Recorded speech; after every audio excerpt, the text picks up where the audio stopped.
What's up, everybody? This is Greg Horry with another episode of my show, Once It Clicked, where it is my job to share in-depth conversational interviews with creators in the mechanical keyboard community and potentially beyond. This week, I'm very fortunate to share my chat with Jay, the artisan keycap maker behind ATO Works. An up-and-coming artisan, Jay broke onto the scene early 2021 with an aesthetic inspired by the warring era of Japan. Applying his skill 3D modeling and rendering, combined with his expertise and knowledge establishing his brand, Jay weaves the story into each of his designs. In our talk, he breaks down his approach to building his business, basically hosting a masterclass on the importance of creating meaningful and lasting relationships.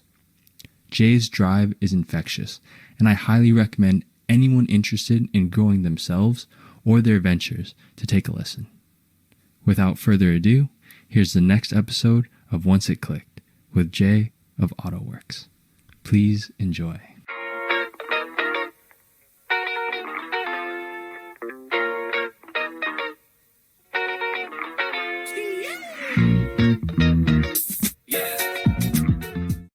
Yo, what's up, Jay? Thanks for making the time to chat today. Yeah, man. What's going on? How are you? I'm doing good, and I'm really eager to dive into a lot of things and riff off of your story and hear your design process. I thought I would start with your brand name. And when I first saw your work and saw your brand, I misread it and saw it as ATO or ATO caps, and didn't realize until I saw more of your content that it was actually auto, like art. And I was curious how you came upon that brand name and what the story is behind that. So, to be 100% honest with you, I didn't come up with it. Really? No. I was searching for a name, and I wanted to have something that that paid homage to the Japanese culture. Everything I do with our stuff is to pay tribute to my favorite, what I feel most connected to as far as a culture or as far as a time frame. It's always been the Sengoku period of Japan, even later past the Sengoku period into some of the different eras. I've just always had this really strange connection. So I wanted to have a name that was going to be respectful, but at the same time show what I was doing. So I told a couple of friends that what I was doing and what I was trying to come up with. And I don't know if you know who Calamity Cables is, but yes. He's a very, very good friend of mine. And we're just video chatting one day. We're just on Instagram voice chatting. He was like, dude, I came up with this idea. I thought that I wanted to run it by you. And I was like, all right, cool. He goes, what do you think about Auto? And I was like, yeah, that's awesome. Actually, like, it's a Japanese word for art, like that. It makes sense. And I was like, but it feels a little like short. Like it feels like it's like auto keycaps. It just feels like there's something missing. And I was like, I want to make sure that there's something there that holds it together, something that shows what we're doing. And so I was like, what about works? Like artworks? Like it's a work. We're trying to provide works of art and small works of art. So ATO Works. And he was like, that's it. And that was it. From that day forward, that was it. You ran with it. We ran with it. And to this day, dude, I absolutely, like, as soon as I heard it, it was it. It clicked. It was exactly what I wanted. It was exactly what I was looking for. It gave off the feel that I wanted. Everything I do is based off of feeling, not based off of like what other people like or what's going on at the time. It's based off of how I feel about things. So that's why it's kind of strange for me to be doing streaming and stuff, because I'm putting a lot of it out there. You just gave me two things that I'm eager to dive into, both focusing on your own craft and then streaming as well. But before we get to that, you mentioned how you had this inspiration from the Sengoku period of Japan. And I think maybe this is one of the things that drew my interest towards you, where for me, I'm Japanese American, and like third and fourth gen, and I instantly recognized this aesthetic and it resonated with me. So I was curious if you could tell me more about that influence and what it was about the Sengoku period that resonated with you. So to be honest with you, I don't know what it was, but it's been ever since I was a kid, since I was really, really young, man. My grandfather, I unfortunately I never got the chance to meet him, but he was from what my mom has told me and from all of the stories that I've heard, my grandfather was a 10-time world black belt champion in Ishinryu. So he, from what I know, he owned his own dojo in Japan, and so I took Ishinryu as a kid, very, very young. I started at like 4, I believe, and I took it until I was 12, and then I got interested in more aerial focused martial arts. Sorry, just for context, sorry to interrupt. What is Ishinryu?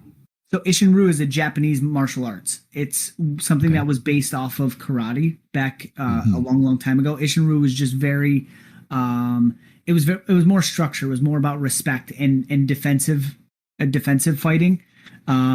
It was very much like use when needed, like very very low key.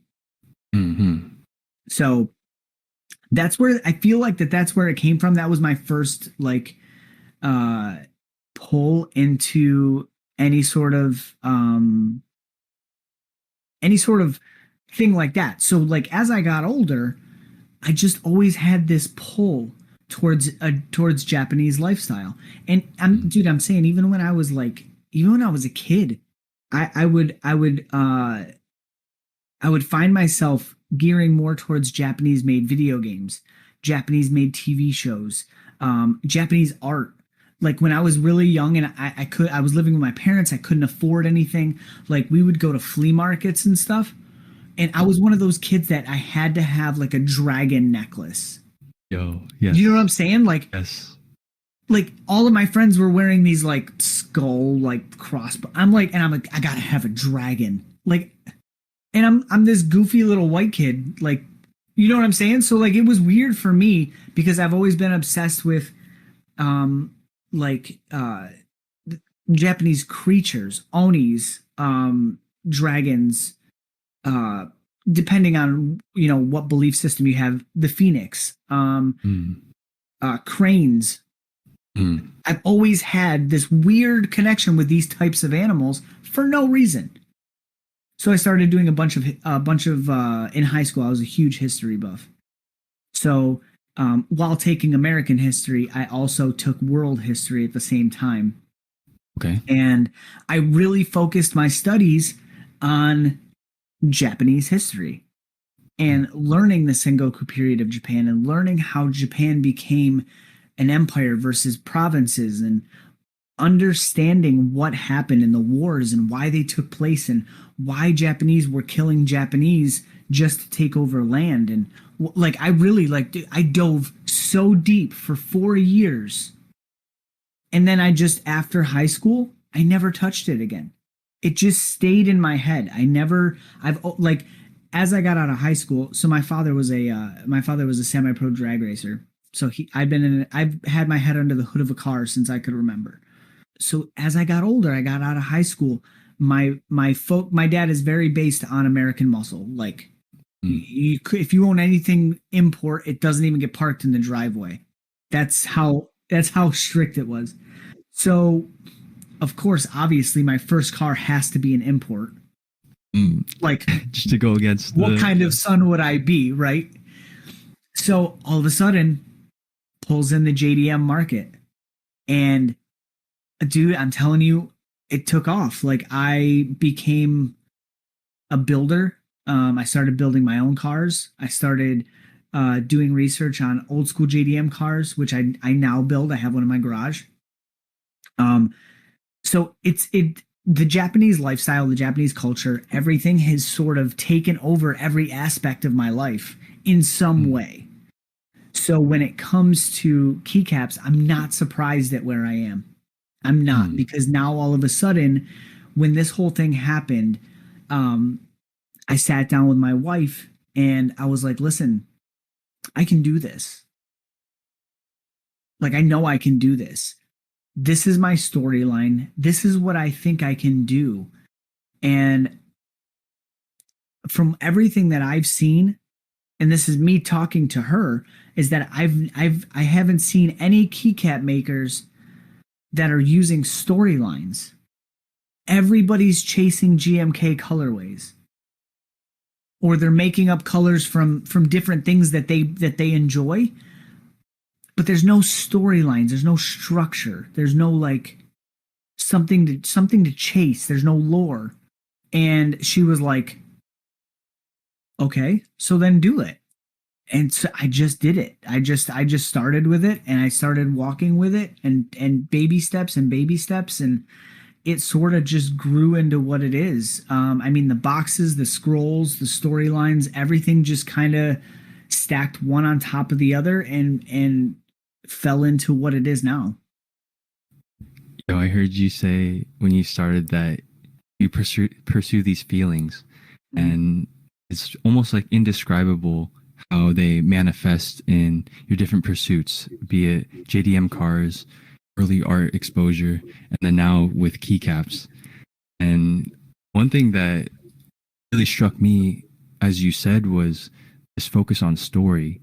When I first saw and was exposed to a lot of your work, I noticed this clear through line, this coherence across all of what you did, your keycaps, your brand exposure, your content that you create. And it definitely stood out to me, as you said, as being unique and as also reflecting this identity that you have and that this culture that resonates with you. I guess shifting to keycaps, I mean, there's so many things, so many points to run off of. One question I like to ask other makers is, how would you define artisan keycaps? How honest do you want me to be? It's your definition. I would define them as a waste of time. Okay. Expand. Let me preface that. By saying that, I mean that I love what I do. I absolutely love making these keycaps, and I love the reaction that I get out of people when posting them or when doing this stuff. But when I say a waste of time, what I mean by that is when there's something that's so passionate, you have to do it, right? That's kind of how I feel about this, about what I'm doing. I didn't know that I had this love, and I didn't know that I had this hobby or this passion until I did it. And I feel like I'm wasting so much time trying to perfect every small detail of what I do, that I feel like I'm wasting more time than I'm being productive. So when I say a waste of time, I don't mean it's a waste of time making them, or it's a waste of time for people to be excited about them. I mean, it's a waste of time for me because I am setting myself at this expectation that I've always set for myself at every job, every like paycheck to paycheck job that I've ever had. I give myself this expectation and I just chase it. And I'm doing the same thing with keycaps. And there's one thing that I've learned over the past 4 months that I've been in business is you can't have this over expectation and base your work off of a feeling. So in your day-to-day job, you typically don't put your feelings into what you do every day. When you start to cross the barrier of feelings, really putting your whole heart and your feelings into something that you're doing, but then you're also at the same time saying, this has to be absolutely perfect before you put it out, doesn't work. because it's not going to be perfect. None of my caps are even close to what I wish they were. Mm. But for me, that's a waste of time to consistent. So I've been trying to get myself out of the habit of saying, what can I do to make this better? And saying more to myself, what do I get from the feeling of this cap? And so, perfect example. I'll give an example so that it kind of rounds it off and makes sense. Let's have a small like move backwards through time. So like when I first printed Imagawa, which was our second cap, the black on the white on black monochrome. When I first printed it, I was like, this cap, I'm gonna do details on the dragon scales. I'm gonna do details on the bow. I'm gonna do line details all the way around the thing. The dragon is just gonna be so vibrant, and I'm gonna make the dragon gold, and everything else is gonna be black and white, because Imagawa Yoshimoto, his dragon that sat on the top of his helmet was made of gold. So it made sense. It made part of the storyline for the dragon to be gold. It played into the history of who he was. And let me tell you, man, I test painted again because all of our caps are hand painted at this point. So I test painted probably 40 caps. Yo. And it takes me 4 to 5 hours per cap to paint start to finish. So I got through so many test paints and was like, it doesn't feel right. Like it doesn't, like I look at these caps and I'm like, I don't feel it. So I was like, you know what? I'm done test painting. I went on and I started doing 3D renders. And I pulled the cap into a 3D modeling program and I started rendering. And so the render that you see on my Instagram of the Imagawa cap took me 15 minutes and I kept it simple. I looked at the cap and I said, if I was somebody that was looking at this cap from a distance, what would I want to see? So I started messing with it. And I started like doing little things. All of a sudden, only by painting the dragon's eyes and only by painting the dragon's teeth did that dragon like come to life. All of a sudden, you knew what was on the top of his head. You didn't know what was behind it, but you knew what was staring at you if you looked at the front of that cap. You knew what was there. And it looked mean and it looked aggressive and it looked like it should look. And then I was like, okay, so should I paint his face? I was thinking like giving him some like actual skin tone textures on his face and like really defining that there was a person underneath the mask. And I didn't. I didn't. I kept doing simple. I kept pulling back. Every time I had an urge to put more, I was like, nope, let me pull it back. And honestly, I did this first render in about 15 minutes. Messed with it for about a day after just seeing what else I could come up with. But this first render I did took me about 15 minutes.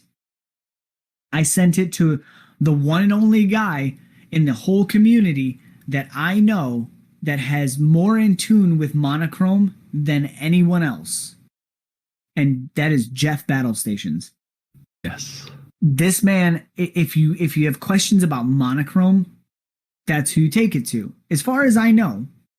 So I was like, listen, man, I typically don't do this, but I need your help. I need you to answer a question for me. And he was like, anything. Obviously, Jeff's an amazing guy. So I sent him over the render and I was like, what do you think of this? Because this is what I keep coming back to. And on one hand, I feel like it's too simple. My creative side of my mind says that this is too simple. But then my feeling in my gut is telling me that this is what I need to go with. So what do you think? And I sent it to him. I sent it to him exactly the way it sits on my desk right now. And he said, don't touch it. Do not touch another thing on it. It's perfect. And for some reason, that's what I needed to hear.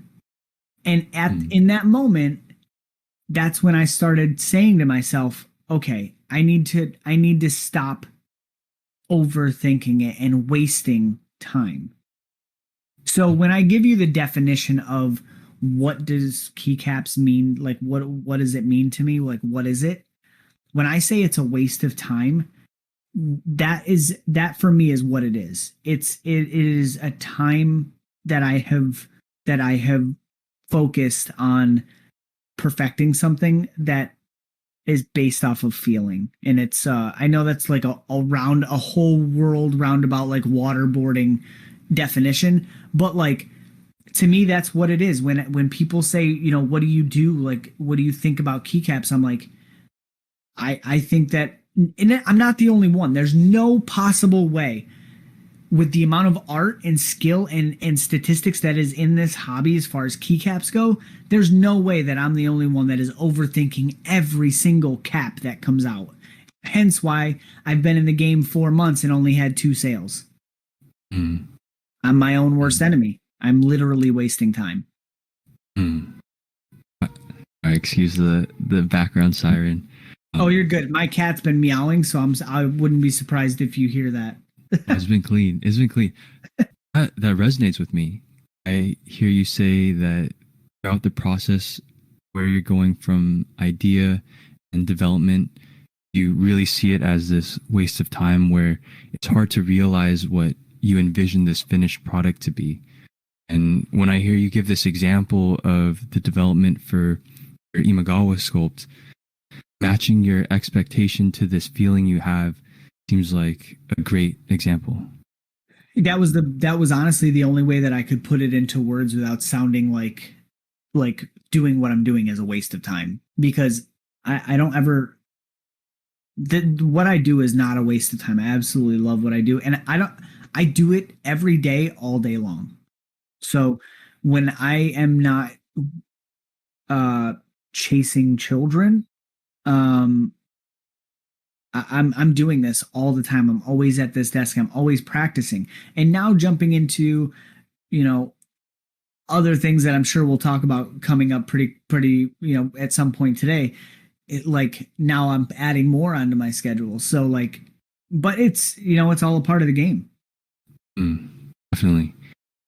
Taking a step back, I'm curious to learn about your first exposure to keycaps. You mentioned you had friends in the community, Calamity Cables, shout outs. And again, one thing I should mention is all of the things that you reference, be it your IG posts and then these renders, I'll link in the show notes so that people can see, because it's clear you've spent time, intention, whether it be a waste or not, your process. And it's really helpful to see what the products are. But taking a step back, I was just curious how you found the hobby, and what was it about artisan keycaps that resonated with you or gave you this feeling that you knew you wanted to create?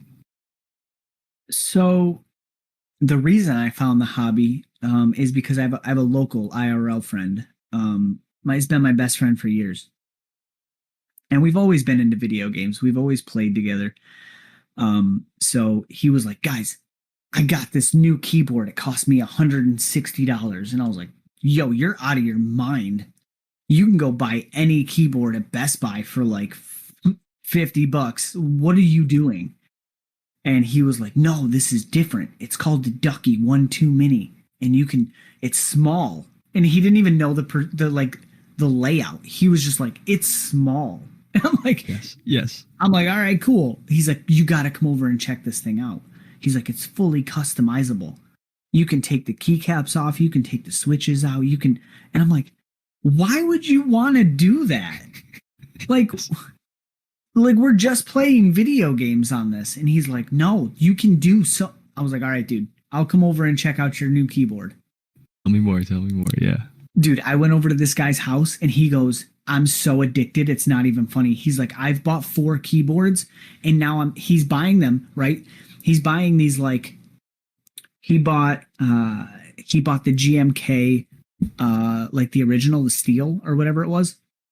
He bought the TKL GMK before obviously the one before the Pro. And he bought like one or two duckies, and he was buying these things and he would sell them. He was buying them and selling them and buying them and selling them just to test them out and see what he was doing.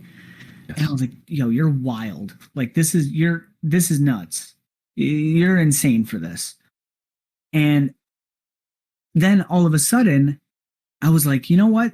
That he showed me something with being able to change the RGB and then changing the keycaps. And I think once he showed me keycap sets, that's where it started to pique my interest, because I was like, oh, that's cool. I can make my keyboard look the way I want it to look. I was like, that's kind of cool. So I'm a big research person, as you can probably tell. So I started doing a ton of research on YouTube and like typing in mechanical keyboards, custom mechanical keyboards, blah, blah, blah, blah. And around this time, it was around Halloween time last year. So I fell into a video from who I can now call a very good friend, which is awesome. He made this Halloween themed, what was it? A Womier K87. Just this very basic board. But to me, it was like super customized. I didn't know anything about the hobby. I didn't know anything about anything. So to me, I mean, the board just looked incredible. I mean, it was awesome to me. At that point, I was like, this thing is awesome. So immediately I jump onto Instagram and I start looking up, he gave a couple shout outs in the video for a cable. Can you guess whose cable that was? It was for Calamity. Okay. And so he gave a shout out for the keycaps, for this, for that, for that. So I started listening to what he was saying and I typed it into Instagram. Then opened up the Instagram realm of mechanical keyboards. I found Calamity. He was the first person I had met, reached out to. And honestly, the night I found Calamity, we stayed up until like 3:30, 4 o'clock in the morning, my time. Because he's 3 hours behind me. So we stayed up till 3:30, 4 o'clock in the morning, my time. He's giving me Mech Market links. He's giving me different types of keyboards, different types of this, different types of that. And I was like, will you build my first board for me? Because that night when I first met him, the very next day he had a stream. He was going live and doing a stream with Jeff Battle Stations. And I was like, all right, let me see what you guys do. Let me tell you, when I watched this stream and watched how much went into building these keyboards and what all could be customizable from his perspective and from Jeff's perspective, because at the time, Calamity was still really new at building boards himself. But he was learning the process with Jeff, and Jeff was kind of teaching him. So not only was I in it to kind of get to know people, but I was also in it because I was learning from two different aspects how these things worked. Yeah. So that's immediately where I was. I was like, Phil, Calamity, I need you to build me a board. I'm going to go all out. I want you to build me the cable. I want you to build me the board. I will buy the keycaps. I will buy everything. I will have everything mailed to you. I want you to build it on stream so that I can learn how to do it. So that I can be cool. I can be a part of the community. Dude, I'm telling you. Word. So I bought a $65 keyboard. I bought $22 keycaps. I bought a cable from him, which was like $50. Yes, my cable was just as expensive as my keyboard. Yes. And I was like, this is it. I'm the coolest thing in town. I'm the kitten's mittens.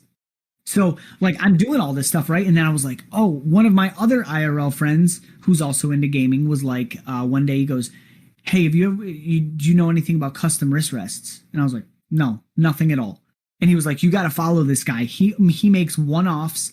Like you'll never get the same thing twice. And lo and behold, I meet Devin at Artisan Labs. I know nothing about the community. I don't know that this guy has 15,000 followers. I know nothing about it. But my friend in real life was like, you got to check this guy out. And then a few days later, as soon as I followed him on Instagram, he had a B stock sale of all of his like B stock stuff that he kind of just made and wasn't great. And he posted one. And as soon as he posted it, I seen it. I literally caught it the second after he posted it. It popped up on my thing. So I purchased a TKL wrist rest from Artisan Labs. And then I messaged him and was like, hey, I see that you make coasters too. Is there a way that I can get a coaster made for this as well? And he was like, yeah, absolutely. So he sends me all this stuff out, and this is part of the build. Like, this is all going to Calamity. So that was like that. Phil at Calamity Cables was the entire reason I got into this hobby at all. And he has stayed an incredible friend since, now introducing me to, Jeff and Dutch Masterwork, or Dutch Master W. So like all of these guys that I first got into the hobby with are now like very, very close friends. So yeah, I wouldn't even be in this hobby without Calamity. My name was derived from Calamity. So like huge shout out and props to Calamity, because like he has been a huge staple in ATO Works's like development. So he's for sure has been there. But when I fell into keycaps, so the second part of your question, I believe, was what kind of pulled you towards keycaps. And I believe it was the first time I seen Kolkraba from Archetype. Oh, yes. And the details. I had, when I first got into the hobby for my build that Calamity was going to do, I looked up Japanese keycaps. Found nothing that I liked. Then I typed in Japanese artisan keycaps. As I did some research, I found out that they were called artisan keycaps. So I did some research, Japanese artisan keycaps, and I found a couple of things. Nothing too good. A lot of like the SA profile tall Japanese keycaps with like the little guys inside of it, and it's like the resin cast. And I just wasn't my thing. I just wasn't into it. So I started looking up Japanese samurai keycaps. I started like adding words to my tags and trying to figure out what I could find. And I found 2 or 3 companies that made them that were mediocre. But they, again, when I say mediocre, that's to my standard. I mean, they were mediocre to me because I was looking for something realistic, not so cartoony or not so like simple. I wanted something textured, something real, and I couldn't find it. I just couldn't find it. And so I was like, I wonder if I could do this. Like, I wonder if I could make keycaps. I wonder how difficult this is. And everywhere I went, people were like, clay, sculpt from clay and then cast, sculpt from clay and then cast. Like, that's the move. And I was like, I don't know anything about that. I know, like, I'd literally be starting from zero, where I've had a little bit of design work, 3D rendering. So I was like, let me try and push down this road. And but again, I wasn't great. I wasn't good. So I had an idea in my mind, and then all of a sudden I started falling in love with the idea of a storyline with the Sengoku period of Japan and doing all of this stuff. So honestly, what I did was I started taking classes. I started taking 3D modeling classes. I started paying somebody else to teach me how to do this. So that's honestly how I got into this. I paid somebody to teach me how to get better at sculpting, 3D rendering, 3D imaging, and I still use him to this day. I don't use him to build anything for me. But I'll reach out to him and say, hey man, like, I just had a huge issue the other day where our new cap was having holes in it from casting. And it's because the butt was touching the inside of the of the mold. So I was like, I have to make the outside wall thicker. But in my brain, I was like, how do I make the outside wall thicker without ruining my design? Without adding more and then recreating and then having to push. So I was like very confused as to how to do this. So I reached out to my butt, he's now a very good friend of mine.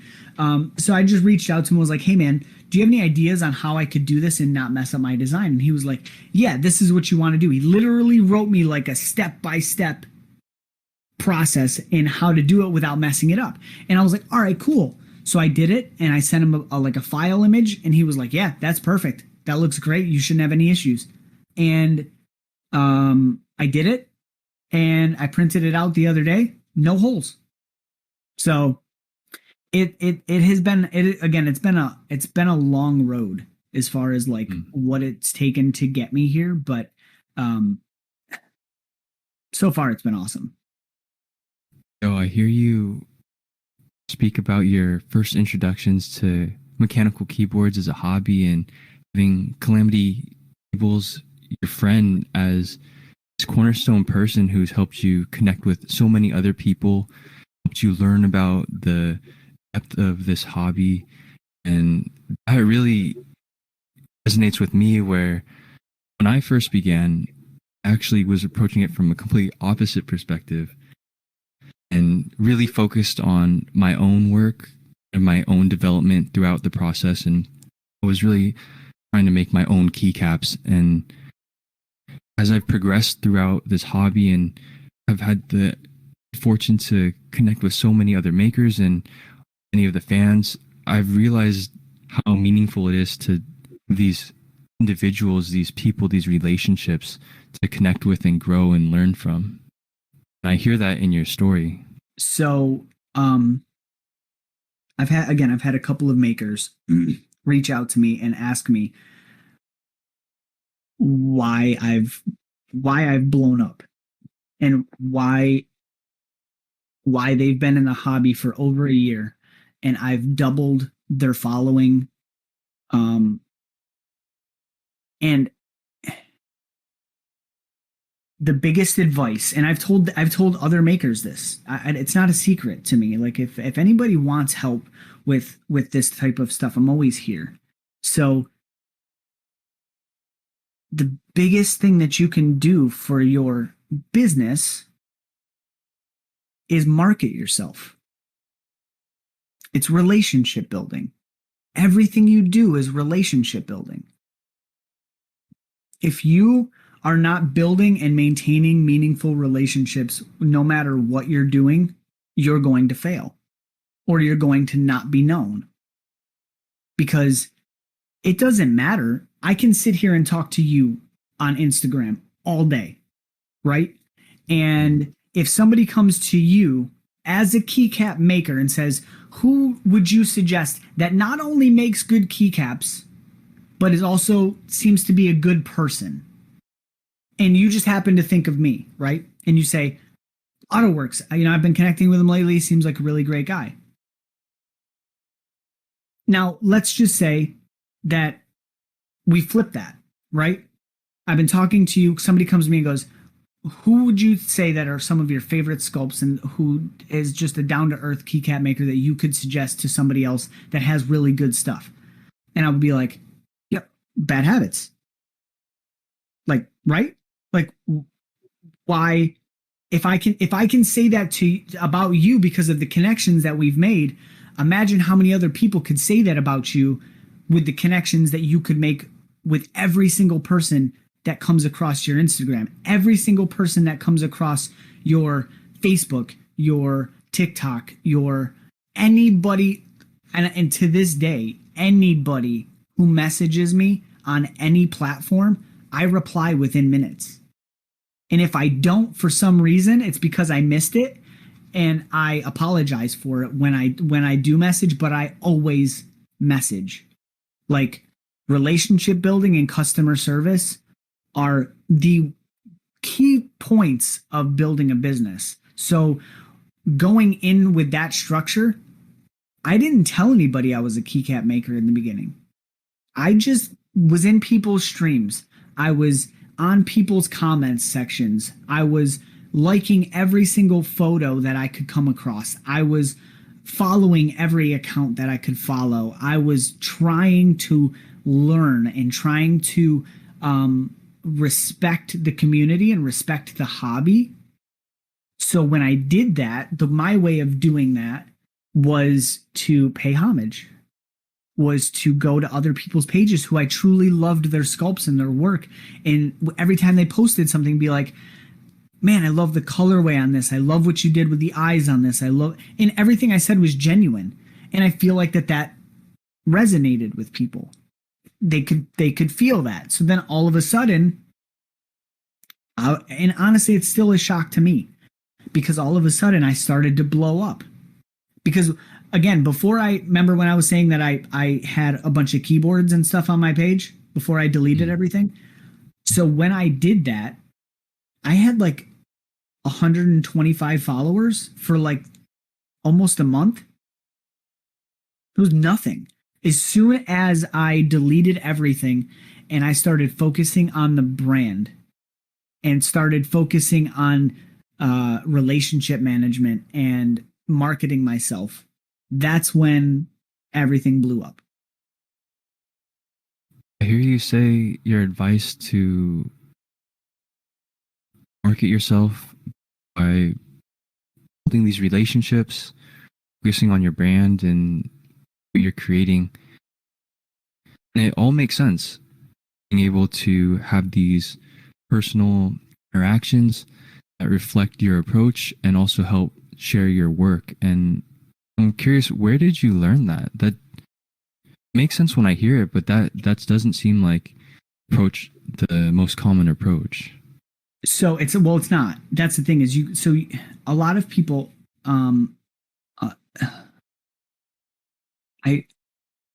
it's a very blurred line, right? So are you, and you don't have to answer if you don't want to, but did you do this full time? Are you doing Bad Habits full time? Yes, I've been fortunate to dive into keycaps full time. Yes. Okay, perfect. So perfect example. So when you go into this full time, right, and you are focusing all of your time and attention on keycaps and on making this happen for yourself, all of a sudden it starts to become the most important thing. It starts to become, what else can I do? Like, what else? Why is this not working? And you start to like doubt. All of a sudden, you start to doubt yourself. You start to say, "What am I not doing right? Like, why am I not being able to hit what I feel should be hit?" And the reason I started going at it from a relationship building aspect is because of my sales experience. So it's not so much sales and marketing work very closely together. So when it comes to sales, the best salesmen in the world create relationships. It doesn't matter how long the relationship is. It doesn't matter how in depth the relationship goes. What matters is that there's a connection. So if you said to me right now, if you were like, "Hey man, I was looking at I don't know. Okay, here. I was looking at buying some new paints or some new colors for my casting, right?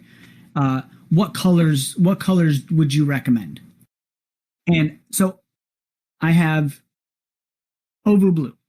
Okay, this is for the casting. This is the stuff that I bought for casting. So anyways, basically like a small sales pitch wouldn't be about this brand. If I owned this brand, my sales pitch to you would not be about this brand. My sales pitch to you would be like, "So first of all, I see that you have a blue shirt on, and I see that you have something blue on your bed behind you. Yes. So tell me about the colors that inspire you day to day. Tell me about why they inspire you, why these colors inspire you, and what you're trying to get out of said colors. If you're looking for colors to build your business, tell me what those colors need to represent in order to give you the best result that I can give you in providing you colors. And when you say something to me, now, when I said that to you, you immediately feel like I'm invested in your business. I want to know what's going to help you succeed. Therefore, I'm invested. So when you say to me, well, I own my own keycap company. I want to focus on, for this month, I'm going to focus on these colorways, and this is why. And I say, okay, well, if this is what you're going to focus on, this is what I can do. I can provide you this color, this color, this color, this color, and this color to match what you're doing. But if I do that, I'm just giving you the things that you're going to need. Now, when you come into doing a blue, let's say we're going to do a blue like your shirt. This blue is much darker. So in order to lighten this, you're going to need a white, which you didn't have on your list, but it's going to be able to get you to the point to where you need to be. Then all of a sudden, now it's upsell. Now it's bringing you to like, how can I put more in your basket? Right? So that's where I've always had a salesman's brain. So it just goes that way. That's how, and I treat every relationship, whether it's sales, whether it's work, whether it's my relationship with my wife, my relationship with my kids, my day-to-day relationships are based on in-depth sales background. Everything. And it's awful. Dude, I'm telling you, it's terrible, because you just look at things in a very weird way. But that's the thing, is like, when I get into a situation like this, it's like the main platform of what you need to do is relationship building, whether it's on a big scale or a small scale. If that makes sense. It does. And I love that example, because when you were first talking about the idea of marketing, selling an individual product, be it colors for casting, it's easy to think about, but not until you focus it on me and you made it about this individual interaction, this relationship, what I need, the focus on me, then it was like, oh snap, yeah, my blue shirt, my blue sweatshirt in the background, like immediately it created this connection that went beyond just the color that is the said product or what you're trying to sell. And people just don't think about that. And that's, so I worked in small box retail for years, and I worked off of commission.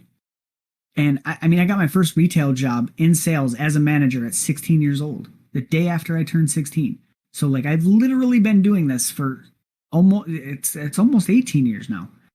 So I've noticed things that work and things that don't work. When people sit back and expect things to come to them, when they're the pusher, they're the reason that is there, it works about 2% of the time. If you're not going to push yourself and push your market, and you're going to expect everybody to come to you, you're going to fail 98% of the time. And that's simply because either A, you're not putting out enough content for people to see to be that kind of market, or you're putting out 2 or 3 great things and then 40 or 50 good things. And the great things are what get you seen. So if you're waiting for people to come to you, you're gonna fail more than you succeed. If you go out and you create the bond and you create the connection and you just reach out and say, hey man, I really love your work. That's it. That's all you need to say. Because then I message you. I can't even tell you how many times I've messaged you. I messaged you a bunch when I first started and was like, hey man, I love your work. Commented on a bunch of your stuff. And honestly, I don't know if you ever even seen this stuff, but as I started to do it with more and more people, you started seeing my name pop up in different places. And then you started seeing my work. And then you started seeing, so me putting in that footwork back then seemed like I wasn't doing anything. But when it comes down to it, it was building a platform, because if I hadn't done that work that long ago, I honestly don't think we'd be sitting here doing this right now. I don't think that you'd have felt comfortable enough reaching out to me to be like, hey man, do you want to sit down and do an interview? Because you're the only one that's done this so far. Nobody else has reached out to me. I see a ton of makers doing like interviews and stuff like that. And I haven't been asked yet, but that's again because I have stayed away from the artisan community because of my experience. My experiences coming into it, I stayed away from the artisan community and focused more on the keyboard building community, which is why I think my following shot through the roof because I focused on keyboard building, not artisan making. You mentioned how you've spent this time reaching out to others, developing both yourself, your own craft, and focus on these interactions. Because to be honest, one of the main reasons why I reached out to you in the first place was one of my friends actually recommended that I talk to you. Where this wasn't from one specific post, but more of the entire work, as you said, all of the footwork that establish these relationships. And I mean, I have confidence in my friend, and he said, oh yeah, you should check out ATO Works. It sounds like he's like a really down to earth guy. He has some dope keycaps, and exactly as you said, when you have these relationships and you're building this history, that it translates to this growth. Right. And that's exactly it. Both with your definition of artisan keycaps and then like the mentality for the approach that you have for your craft, it sounds like you have this kind of self-deprecating perspective where you have keycaps as being like a waste of time, and then you say that this mentality is awful. And at the same time, I can see how recognizing these ways you approach and think about your craft also helps you grow, where you have this level of expectation, and whether or not it matches the outcome for your keycaps, you're always striving to improve. And that makes me kind of want to take a step back when you talk about your 3D modeling, because as you said, when you first started out, you recognized that, oh wow, I want to make these real designs. I want to make these highly detailed, awesome works. And you weren't able, or you didn't have what sounds like the toolkit to achieve that and recognize that within yourself. And that motivated you to go and look for a teacher who could then help you learn. And I was really curious about that process because for me, just recently, I've been messing around with Blender, which is a 3D modeling software. And I've kind of been fumbling, just going through different YouTube resources. I'm curious to learn more about your process, because you mentioned that you were first exposed to the keycap hobby several months ago, and this seems like a really short time frame, but then you have these incredibly detailed, crazy scopes that you've created in Blender, and I just want to learn more, and would be curious for you to tell me about that process for learning the 3D aspect of it. So, to give you the best advice that I could possibly give you is not to use I know it sounds terrible, but it's not to use Blender. I mean, you can use Blender, don't get me wrong. Blender is a good company. It's a good market. But what I've learned, what I've built my platform off of, is ZBrush. So if you want to get into like the 3D modeling, 3D rendering, rendering is more of like a Blender type of thing. Modeling, I would try ZBrush. I've tried both. I have both. And Blender was very confusing to me. It was very confusing. ZBrush is more simplistic, and it gives you the realm to be able to fail. It gives you the realm to be able to play with things, play with all of your tools, and find out what they do. And honestly, it was a huge help to me to have my buddy kind of like, you know, show me what tools would be great to use. Because now I'm at the point to where when we do a cap, man, I'm using like 3 tools, maybe 4, depending on the sculpt. But I went through and I tried all like 78 tools or something like that, however many are in there. I tried all of them just to see what they would do. And but again, I was in the hobby for 2 months before anybody knew who I was. I was in the hobby for 2 months after that as ATO Works keycap, or for 1 month after that as ATO Works keycaps. Before I changed it to being like the brand of our keycaps. So I had 4 months where I was already home full time. So I had essentially, and my wife goes to work every day for 8 to 10 hours. And at this time, my daughter was in recovery. There was a lot of things going on within our family because my children are from my ex-wife. So if I didn't have my kids, my ex-wife did while my current wife was working. So I was spending 8 to 10 hours a day practicing, playing, goofing around, trying to figure out how to do this. And then I would never have gotten where I am without my friend, without Evan, the guy who taught me what I know how to do. And again, I still use him. I still use him for information and for helps and tips. So, and I feel like a lot of people have that same wonder as to why I came out of nowhere and all of a sudden I can develop these crazy detailed caps. It's not all me. I mean, I would not have been able to do all of this without help. And anybody who says that they can is nuts, because this is not easy. And it still takes me, I mean, the 3 caps that we have right now, and I have a 4th cap that's already done. And it's not released yet. So the 4 caps that we currently have, I have been trying to develop for like the past 6 months. So I'm now working on so these casts and these molds, it's not just like a, hey, 1 to 2 week turnaround.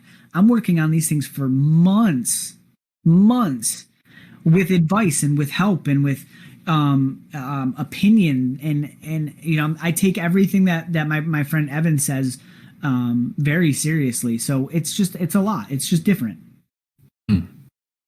One thing I want to dive into is during your 2-month development stage, before you're releasing and sharing your craft, what would the day-to-day look like for you when you're focusing on creating and realizing your brand and keycaps?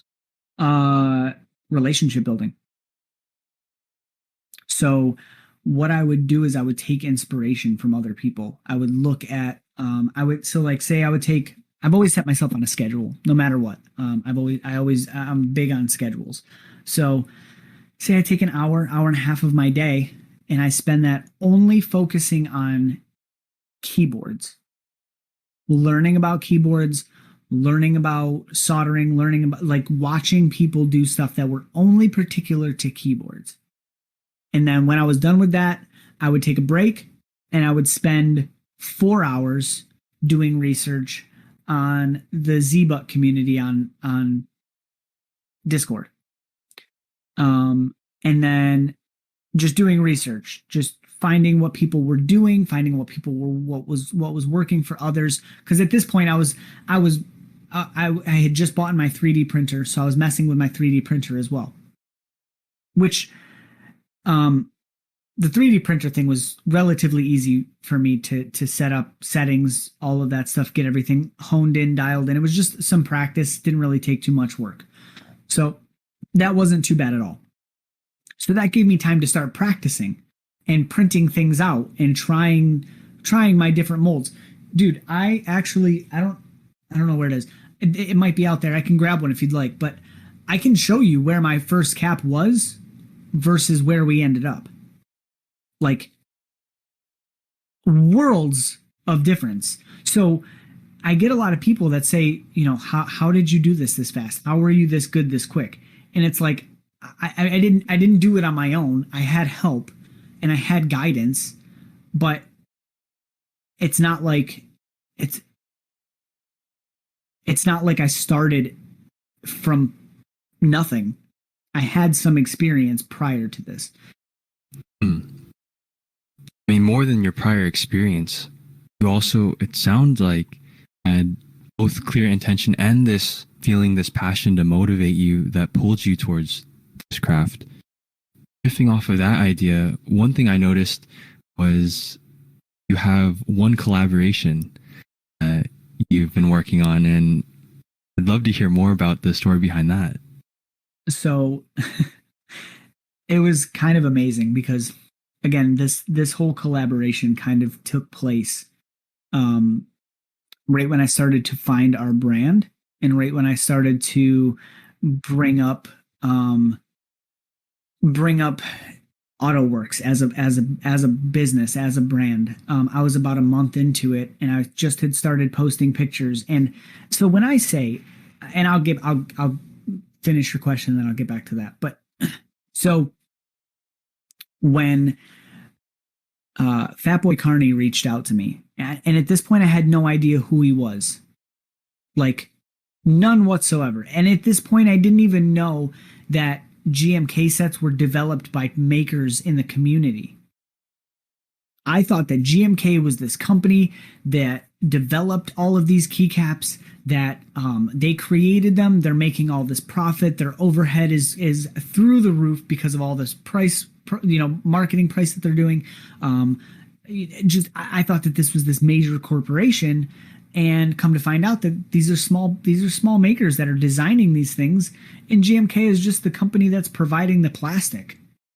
And so Fatboy Carney reached out to me, and we started this incredible relationship. Again, back to relationship building. And he just asked me, he was like, "Hey man, I have a keycap set that I'm developing that's based off of the Ghost of Tsushima game." And I was like, interesting. And he was like, "So I have some renders that I'll share with you, and you can tell me if you want to be a part of it. But I think that your brand and what you stand for would fit in perfectly." And I was like, that's what got me, because it wasn't about, "Hey man, you're an up and coming maker, like, do you want to be a part of my keycap set?" It was exactly in tune and exactly in line with the work that we do and the story that we have, and so it just makes sense. So before I ever even seen the renders, I was like, "Dude, I absolutely want to do this, and I already have ideas." And he was like, "Well, let me show you the renders first." So he showed me the renders, and he had a Japanese maple leaf as his escape key. And I was like, "Dude, that's great. That looks awesome. The only thing I'm worried about is it kind of looks like a Canadian maple leaf, because it's red and white, and it's a maple leaf. So, I mean, it sort of looks Canadian." And I was like, "Let me see what I can do with this cap." And he was like, "Okay, cool." I was like, "I think I'm gonna come up with two different designs," because I already had a design in mind. And the second design came from the inspiration from the game, where the mask is fallen. It's on the ground. It's on the road, and it's just battled and bruised and broken, and there's blood splatter across it. And just behind, like, picturing the scene behind this mask is just flames and bodies and blood and famine and torture and pain. You know what I mean? So to me, again, I do this on feeling. So I needed it to feel like that. So when I brought him these two caps, he was like,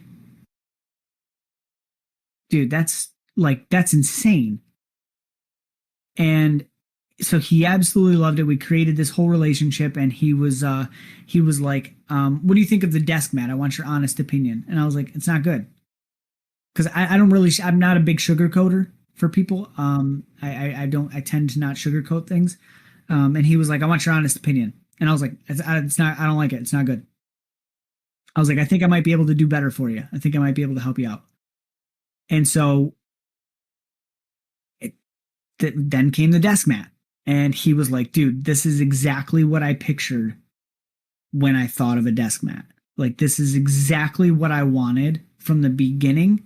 And you absolutely nailed it and brought it to life. So that for me was like another eye-opening piece where we could start developing desk mats.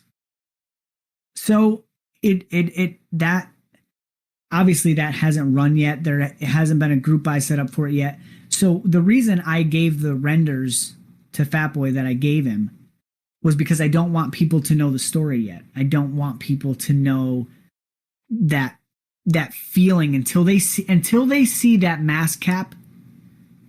They're not going to understand where my mind is, where my head is at with it. The maple leaf is the maple leaf. There's not really much you can do with it. It's going to be, the maple leaf is going to be nice because instead, for the first time that I've seen, it looks like a solvent cap or like one of these caps that's like etched. But I don't know if you can see it on the render, but the leaf is raised. And it's like, it looks like it's blowing off of the cap. And that was I did that on purpose. I wanted it to be different. I wanted it to just stand out. So that was how that whole scenario came about, was just him reaching out to me and us starting a relationship based off of mutual interests for the same style of a set. Yes. That's awesome. And again, I'll definitely link these images and of the renders you have.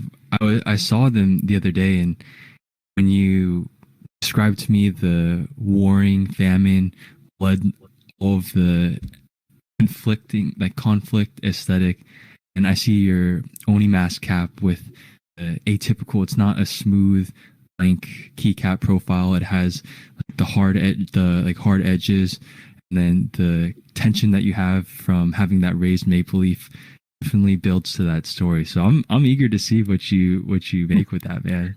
And just, I'll give you a little tease, like a little leak. So that cap is going to have real world materials on it. So, okay, so it's just a foundation. It's just a foundation. Like what you see in that render is a very small part of what's going to be on that cap. And because those caps are going to take me probably 10 hours a piece to do. So those caps, I'm only probably going to make 10 or 15 of them, and they're probably going to go for like $90, $90 to $100. Because something about the time, intention, story behind that. Because there's no way, dude. I am.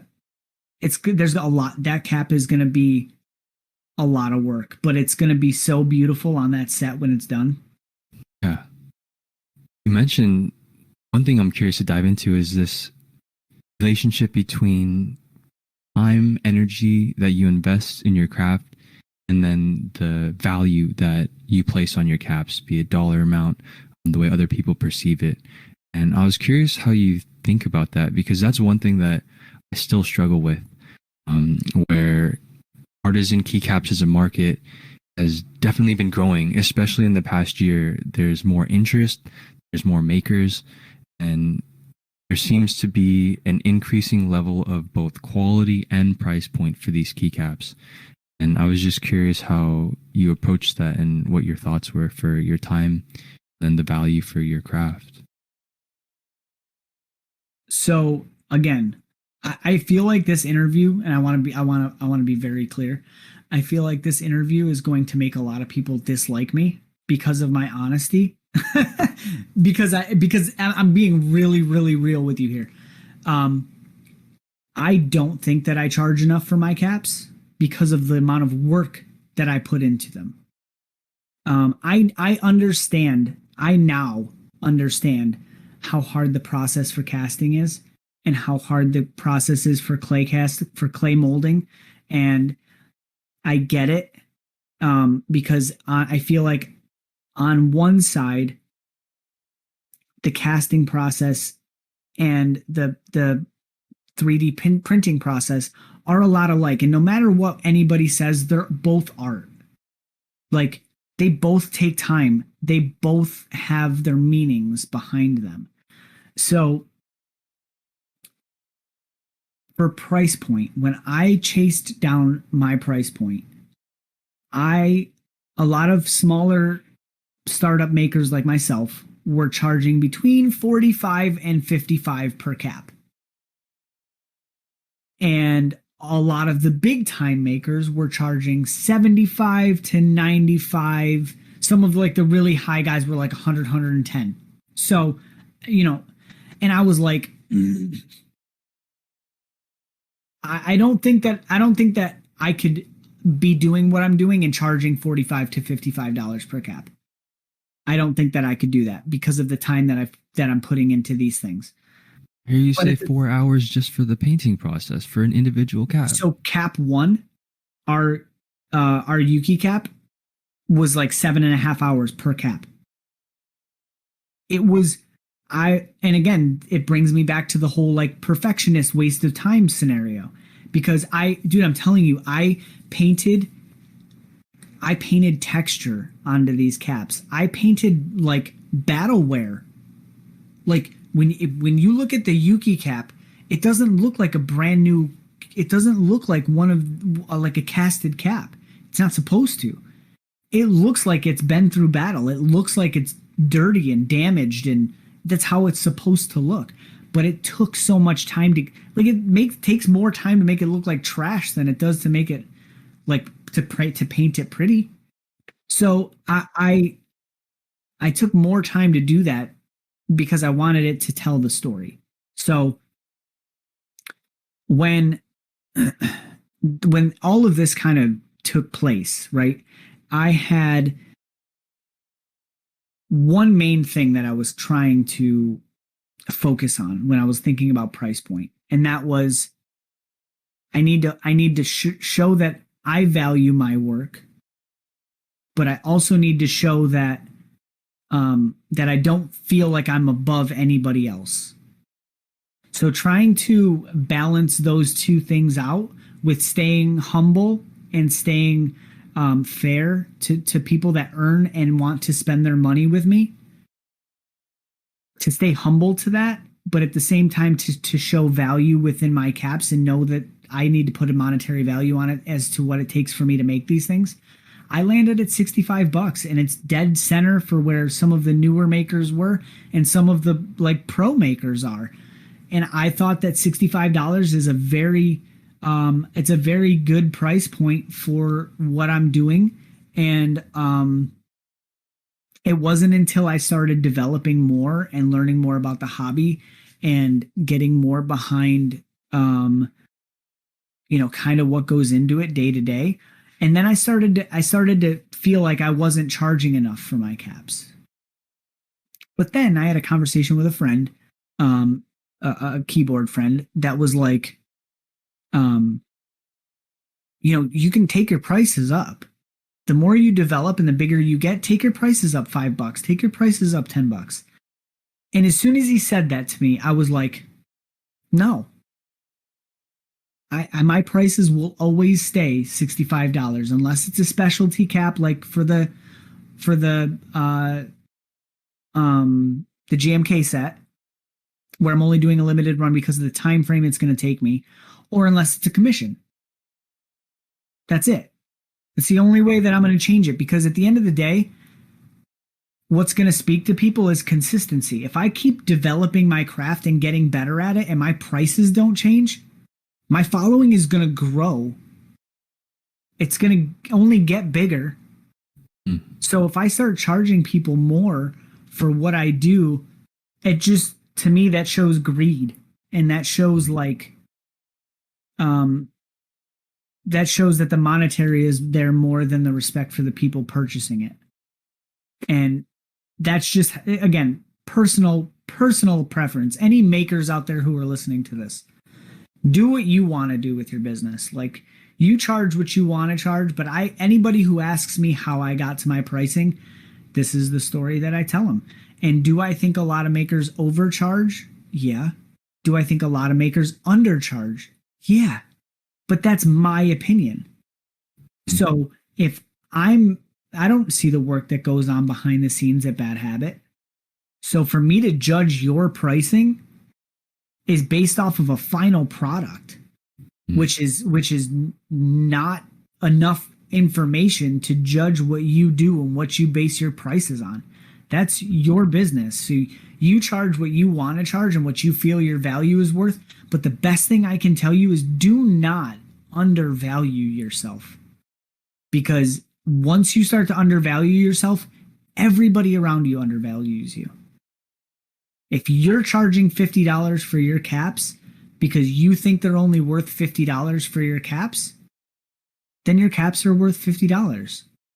But if you're charging $50 for your caps and you feel your caps are worth $60 and you're doing it because you don't want to ruffle feathers or lose people, you don't want to lose raffle spots, you don't want to then you're doing yourself a disservice by not believing in your brand. That's as plain as day, and that's to any maker who asks me that question. Any keycap maker at all. Yeah, thank you for sharing that. You prefaced it by saying, "Oh, it's gonna make some people unhappy," but it makes a lot of sense to me.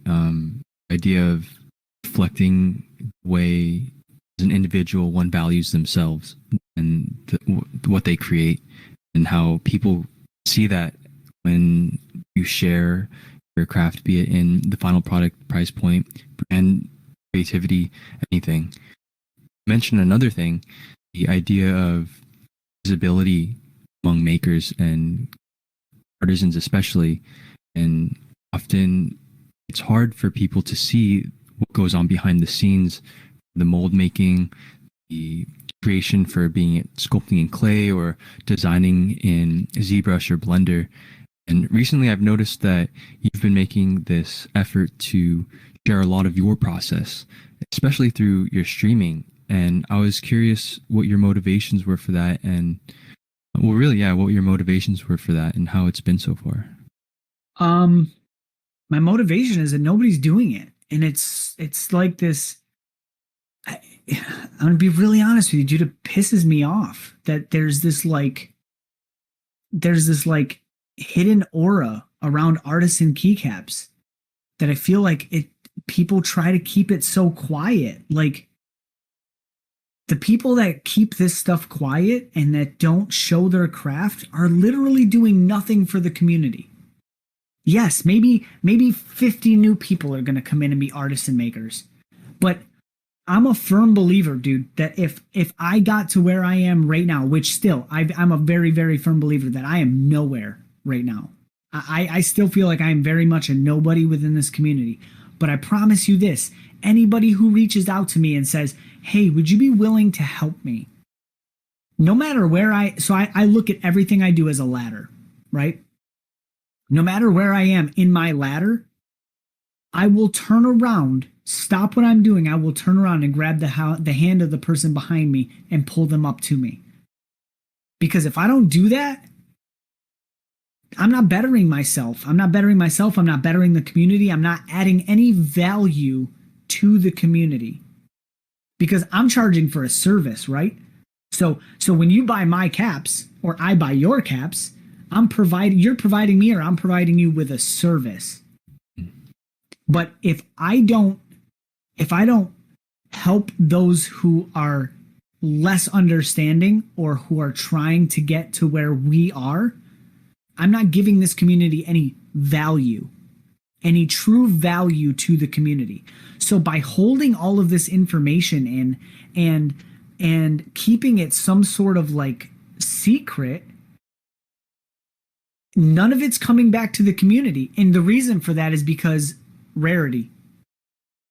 A lot of artisan makers make their name because of the rarity of their caps. They make 5, 6, 7, 8, 9, 10 sculpts total. They charge a high dollar value for it.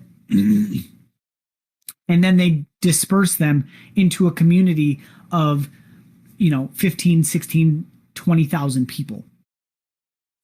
So when they do that, your winning percentage is less than 5%. So the real collectors, the real people that want these things, don't get them. So where do they go to get them? Aftermarket. And when you go to the aftermarket, you pay double the price. So when people are searching, I'm not going to give any specific names, but let's just say bad habit.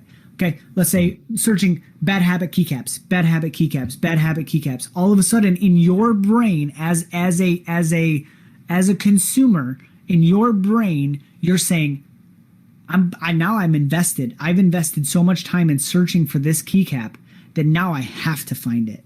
Doesn't matter what it costs. Doesn't matter what I need to have this cap. So when you have 10,000 people with the same mindset, that's what takes it skyrocketing. And people see that. People notice it. Everybody in the artisan community understands that rarity is a thing. And that's why I feel like it's been so taboo to talk about the art of making keycaps. But within the artisan community, between you and I, and between you and other makers, dude, information is shared like it's on a highway. Everybody is down to help everybody. But I feel like there's a wall around the artisan community where no information gets out. But if you're in that community, you have an endless realm of information. So I don't know if that resonates with you or if that makes sense to you, but from where I am, that's what I've witnessed. And that to me is why I started streaming, because first of all, I sit here 8 hours a day by myself, painting, prepping, doing all this work. And it's boring, dude. It's lonely as hell. So I'm like, why not share it with people and have somebody to talk to? First of all, that's like my first thing is like, I'll hang out with people while I do it. That'd be fun, right? Like, even if people don't care about watching it or they don't care about what I'm doing, if I have 2 people in there talking to me, it's more people than I had sitting here with my cat and my wife being at work. So, I'm still on and up there. But I think the main reason that I did it was because people don't do it. And it seems silly to me. It seems silly to me that there are people out there that have a genuine interest in what we do and nobody shows it. And what we do takes a lot of, I don't know if we can cuss, but it takes a lot of work, dude. Like this artisan keycap making stuff is not a joke. It's a lot of work. And I think that people don't know how much work it is. So I think your question about valuing the price of keycaps, artisan keycaps, is a question that a lot of people that are new and upcoming in the community that aren't makers look at us as like, I'm not buying a $65 keycap. That's more than my keyboard cost. Yeah. But they're saying that because they don't know the work that goes into it. So that's my reasoning for Twitch, to be honest with you. You question whether or not it would resonate with me, this idea that there's this community of helpful, collaborative individuals, the makers, who share this highway of information to help create and develop their own craft.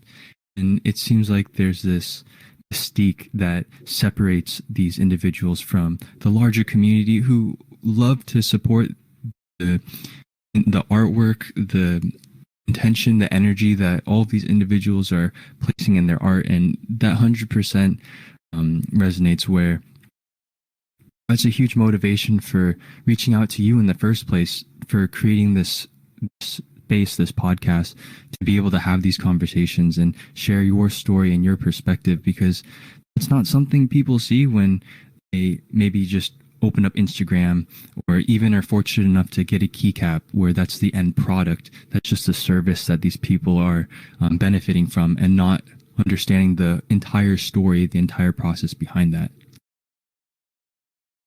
Exactly.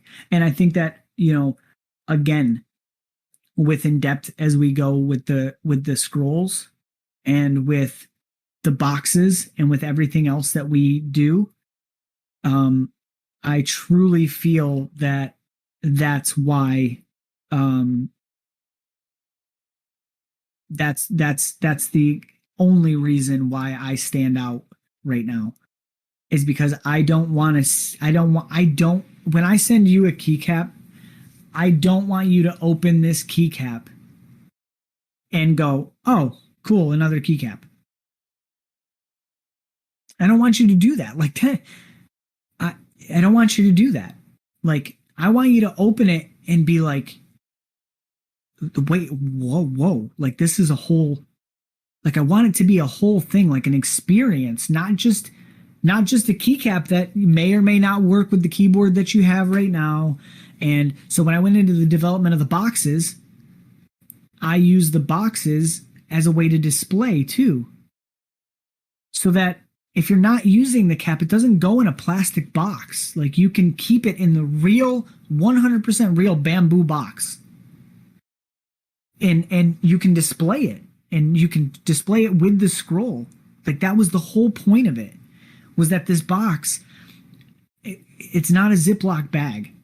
You know what I mean? It's not like, I hear horror stories of when this community first started and people were some of the first artisan makers, and I get it. Like, they're sending out keycaps in Ziploc baggies. And I'm like, that's cool, man. You know, but that to me doesn't do anything for me.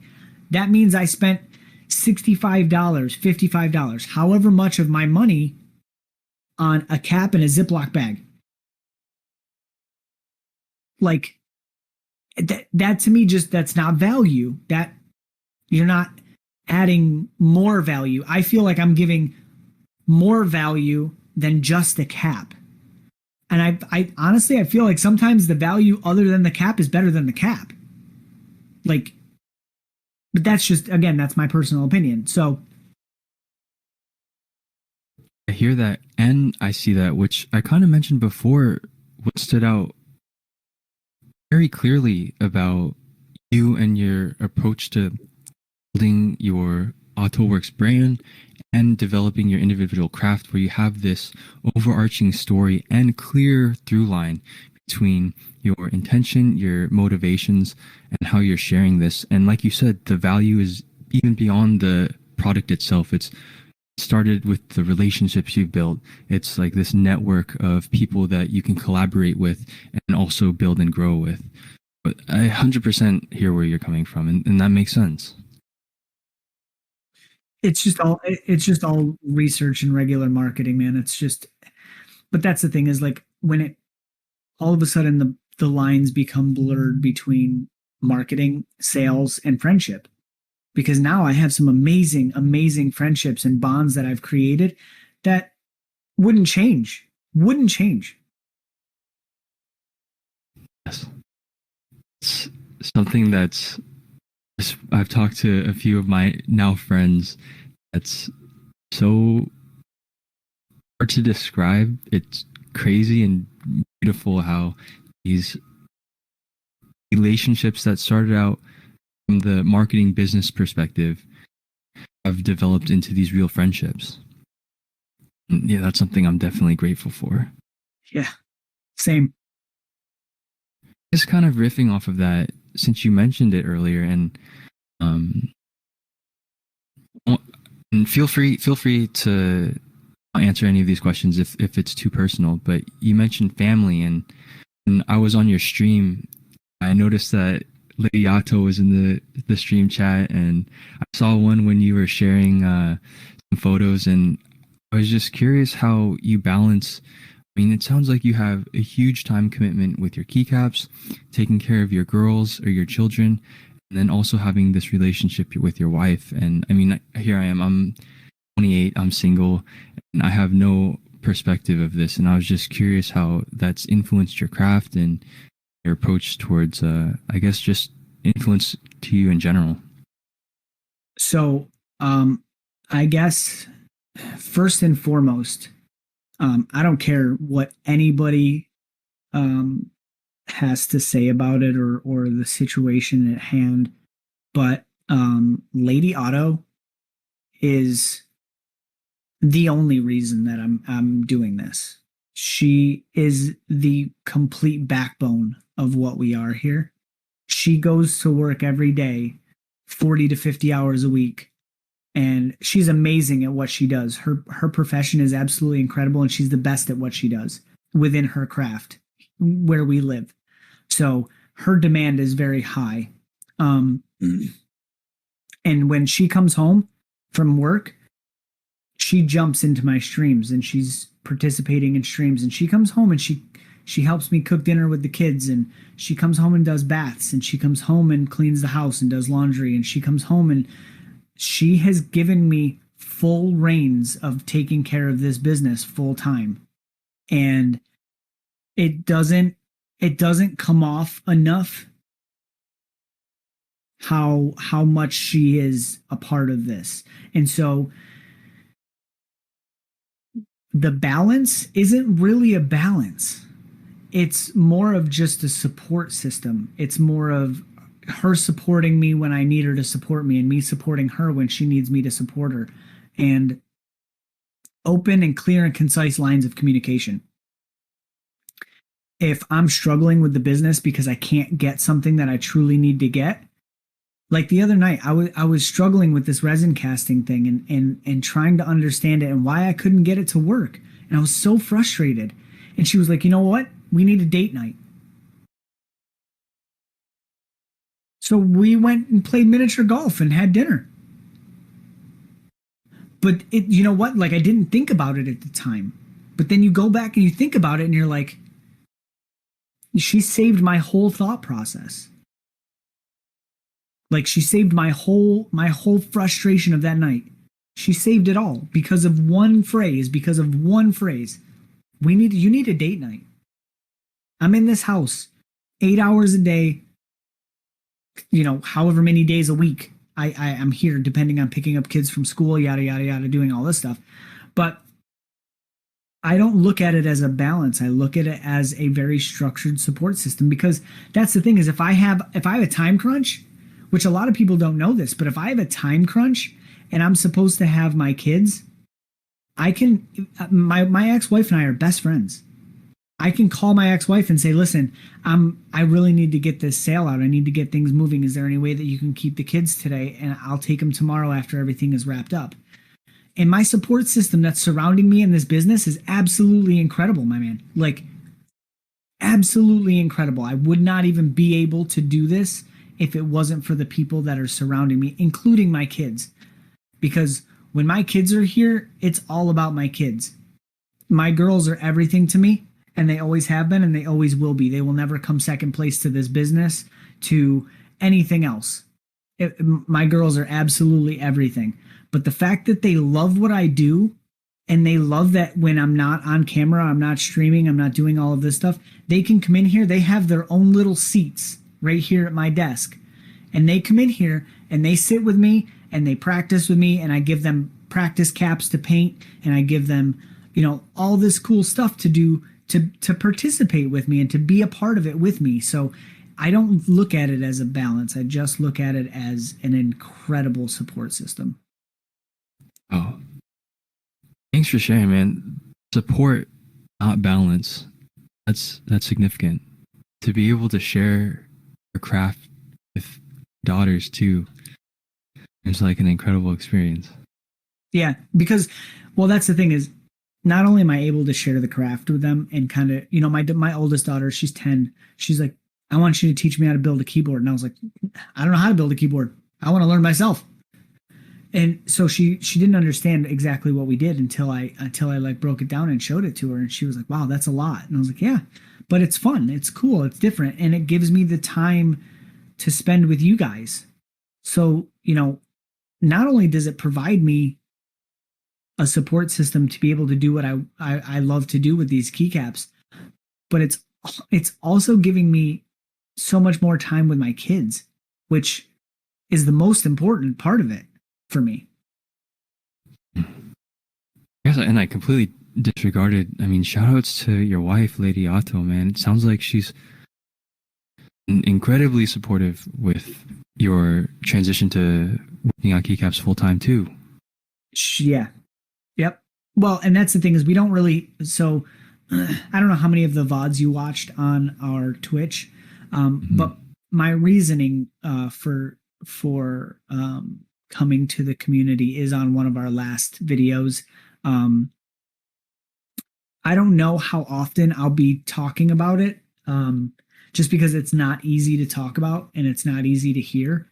But to kind of sum some of it up, my youngest daughter had a very bad accident, and it has put her in recovery for a year. And so, with that being said, my full-time job that I had been at for quite some time let me go, because I couldn't be there because I needed to be there for my daughter. And so I just didn't look back, and I just started the keycap thing, and I just ran with it. And I think the only reason that I've gotten as far as I've gotten is because I have to for my kids, for my girls, for like, I don't have a choice. I'm home because my daughter's in recovery, and you know, for the next 6 months, everything is still in a balance. Everything is still in the air. You know, with her recovery and with her long-term effects. So it hasn't been an easy 6 months. It hasn't been an easy 6 months at all. But with the support system that I have, and the love and belief that I have out of my kids, and the push and drive and motivation that I have out of my wife, and the constant backup that I have with my ex-wife and her fiance, and my mom, if I need a babysitter for any reason, the support system just is endless, and it grows and grows and grows and grows and grows. Like, it wouldn't be here without it. And the fact that Lady Auto is in our streams now, and you know, she wants to do a ladies takeover night where all of the wives of all of the keycap makers or streamers, or all of the female streamers, just everybody gets on Twitch at one time and just has a big party. Everybody has glasses of wine, and the girls just have a girls' night, and everybody just talks shit about the keycap makers and how much time they spend and how ridiculous our prices are and why we spend $600 to $1,000 per keyboard. Like, just, she wants to do that with people. And I'm like, for as much as you do around here, and for as much as you support myself in this business, you want to add more onto your plate. She's a queen. She's an absolute queen. So everything goes back to Lady Auto. Mm. And sorry to hear about your daughter, man, and just wishing swift recovery and being able to prioritize her, and seeing how this inspiration, this motivation for you manifests and helps you continue creating is incredible realization of all that you've been working towards. And I think that was and I guess I kind of want to preface that, and I appreciate those words. You have no idea how much it means to us. And that's why, you know, on my streams, I tell people when they follow us or when people subscribe, when I do this every time. And this to me is a bow. It is a real, like, thank you so much. It means the absolute world to us. Like, there's no possible way that every person who follows or every person who subscribes to the Twitch or purchases our caps understands what it truly means to us, not from a monetary standpoint, because yes, obviously we need the money to be able to help with what we're doing here at home, but from an emotional standpoint and from a drive standpoint, for me to be able to have the confidence to keep pushing forward, I have people that are just, they're ride or dies, and they're constantly committed. They're constantly showing love and constantly bringing us up and pushing us forward. And so I say it all the time on my streams, but like, when I say thank you for a raid, for a follow, for a subscription, for somebody who spends a penny on a bit and sends it to me, it means the world, because they're for that very split second, they're putting my family and what I'm doing before themselves. And that's not always easy to do financially, morally, respectfully, intentionally. It's not always easy to do, to put somebody else that you don't know, because you don't know me. Nobody knows me. So to put yourself or your wallet or your time and invest it into somebody that you don't know is a risk within itself. And the fact that there's so many people that are willing to do this just to hear my story and just to see what we're doing and how we do it, it means more to me than anybody could ever know. It's not just me sitting here hanging out and talking to people. It means the world. It really, really does. And so I guess that for me is the whole preface behind it, man. It really is. It's the whole preface behind it. That I can see just with talking with you. I mean, even before that translates to how you're sharing your craft, how you're creating this story and narrative. And I want to be respectful of your time, so this would be a good place to end. But if you could leave your audience and your fans with a message or like advice, a little takeaway, what would you say? I guess if I could get one message across to as many people as I possibly could within this community, I would say be kind. Like it's just as simple as be kind. None of the money matters, none of the keyboards matter, none of the keycaps matter, none of the work that goes on behind the scenes matter if you're not kind to the people that surround you and that support you. Kindness to me is worth more than any monetary value. So I guess that would be my message to anybody and everybody that I could possibly get it to, would be to be kind. Beautiful. Where would the best place be for people to follow your craft, get in touch? You mentioned that you make it a point to connect with everyone who reaches out. So my Instagram is honestly our biggest outreach. It's where I spend most of my time.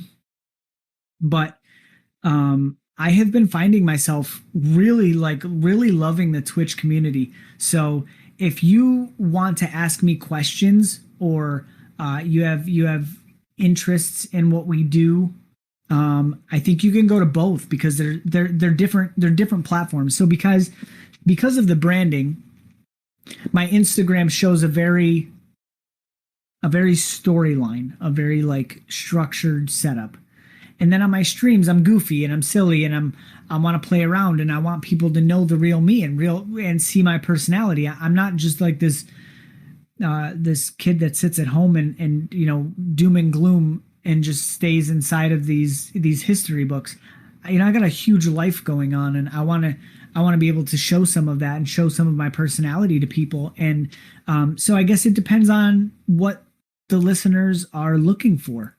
If you're looking to just chat about keycaps and history and where everything came from and stuff like that, or you need any information at all based on our keycaps or development or anything like that, message our Instagram. If you want to come and hang out and just have a good time and watch us paint and be goofy and do fun stuff, come and hang out on Twitch. You can more than welcome to do both. We love everybody and everybody who wants to come and hang out with us. And for everyone listening, again, I'll link all of these places you can get in touch in the show notes. And day of ATO Works, I have to say, man, bow to you for making the time, for sharing your story and your devotion to committing yourself to build this brand, this craft that supports you, all of the fans that you have the fortune to interact with, and especially your family. And thank you, man. I honestly, I appreciate you giving me the time to come in and hang out with you and chat. Again, I haven't had a lot of opportunities to do this with people. So,